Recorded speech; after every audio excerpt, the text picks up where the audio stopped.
Assalamualaikum warahmatullahi wabarakatuh. Terima kasih ya Ibu sudah meluangkan waktunya hari ini.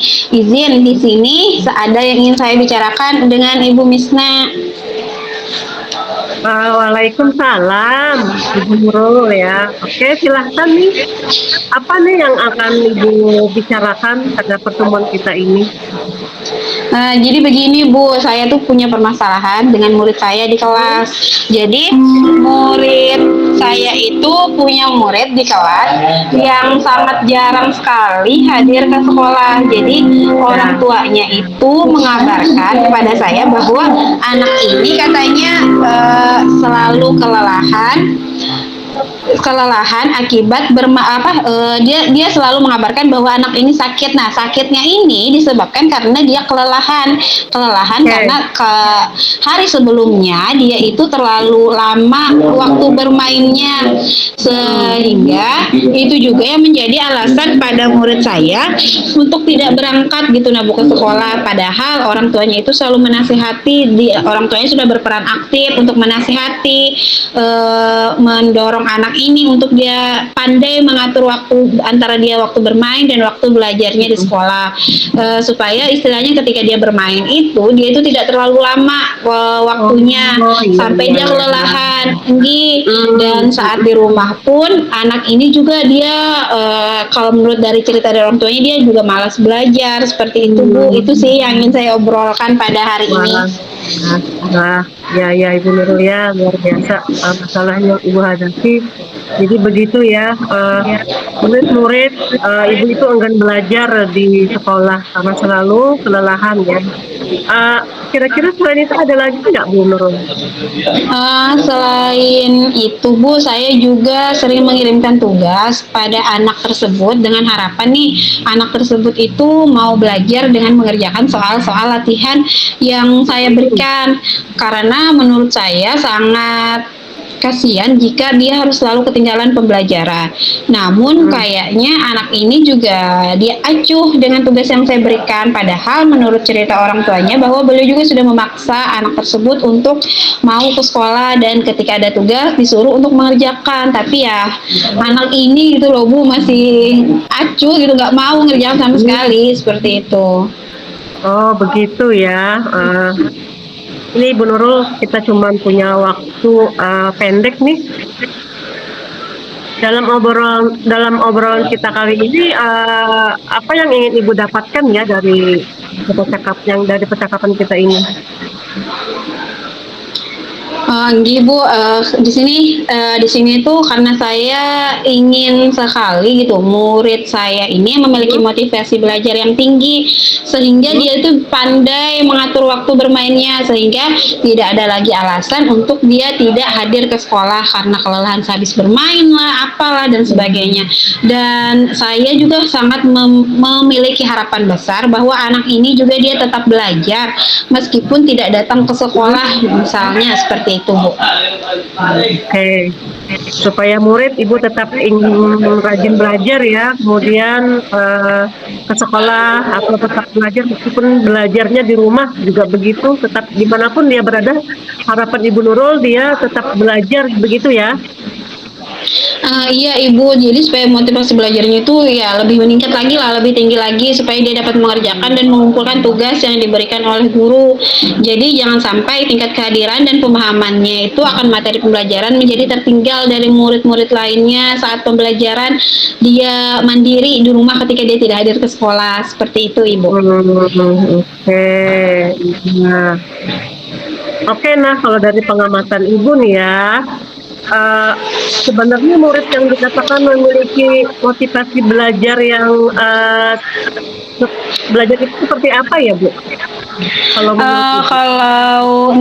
Kalau menurut saya ya Bu ya murid yang dikatakan memiliki motivasi belajar itu adalah murid yang selalu disiplin, dia hadir di kelas, hadir di sekolah, dia juga pandai, dia juga menjadi anak yang pandai mengatur waktunya, dia bisa membedakan kapan waktu Hmm. bermain dan kapan waktu belajar atau sekolah. Oh, Dan dia juga mampu gitu, dia dia punya semangat untuk mengerjakan tugas-tugas yang diberikan oleh guru seperti itu Ibu.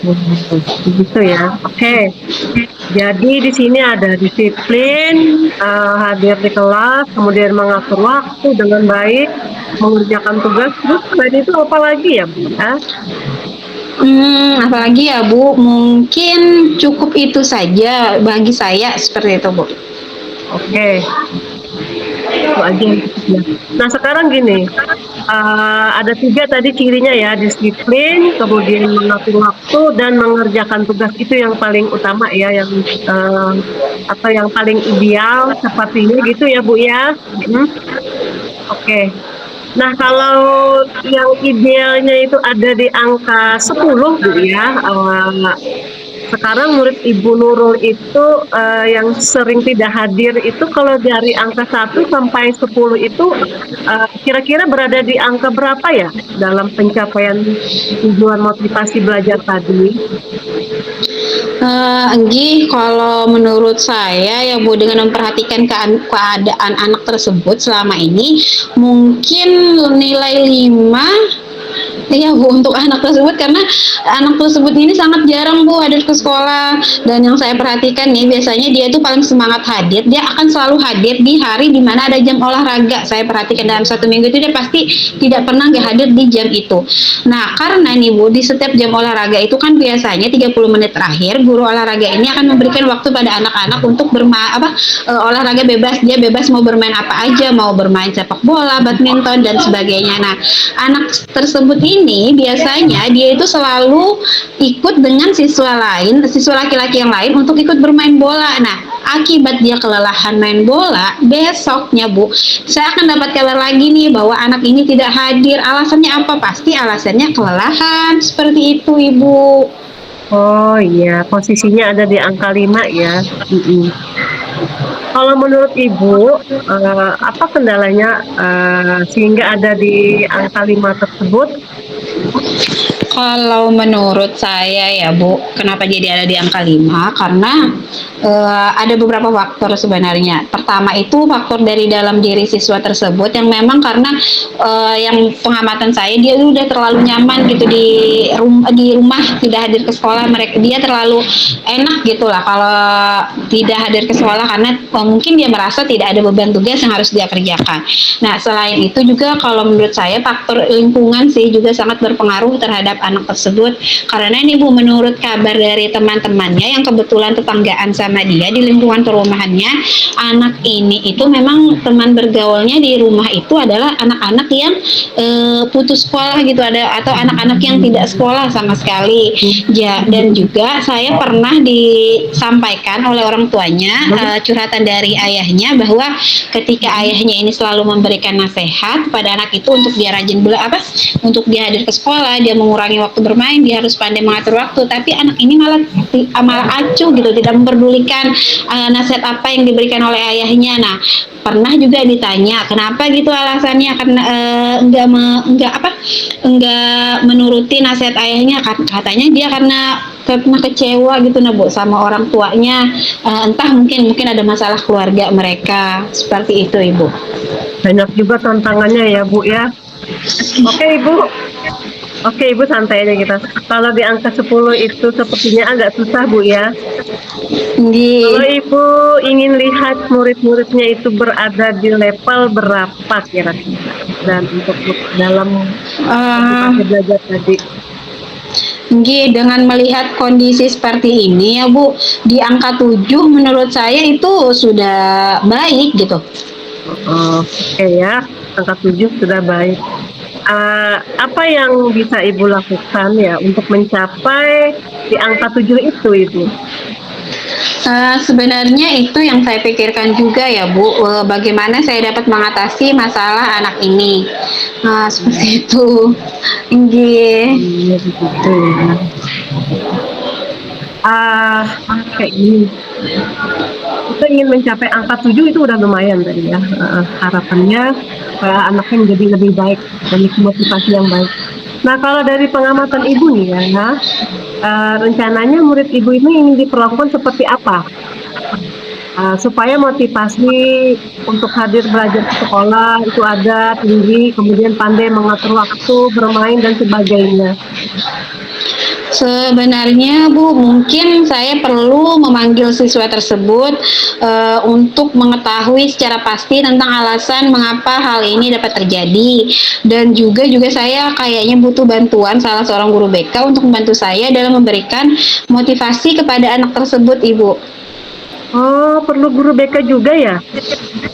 Nggih, Bu. Jadi harapan saya guru BK itu nantinya mampu memberikan nasihat-nasihat gitu loh, Bu, kepada anak tersebut secara lebih mendalam gitu. Bagus ya. Lalu kemungkinan yang dapat Ibu lakukan dalam waktu dekat ini kira-kira apa ya? Atau yang mana gitu? Jadi adapun hal yang mungkin akan saya lakukan pertama kali, saya akan mencoba melakukan pertemuan dengan guru BK, berkoordinasi untuk membahas lebih lanjut tentang permasalahan anak ini, Ibu. Apalagi selain itu, Ibu? Nah, mungkin nih Bu, setelah saya melakukan pertemuan dengan guru BK, saya akan juga mengajak orang tua dan anak tersebut untuk duduk bersama untuk mencari jalan keluar atau solusi tentang apa yang dialami oleh anak tersebut. Lalu kira-kira kapan hal tersebut bisa Ibu Nurul lakukan? Enggak, karena kalau menurut saya kayaknya perlu waktu secepatnya ya Bu. Mungkin dalam minggu-minggu ini insya Allah akan saya laksanakan. Oke, semangat Ibu Nurul ya. Siap. Baiklah, kita ini sudah di penghujung waktu. Lalu di akhir waktu ini kira-kira apa yang Ibu dapatkan dari obrolan kita sore ini?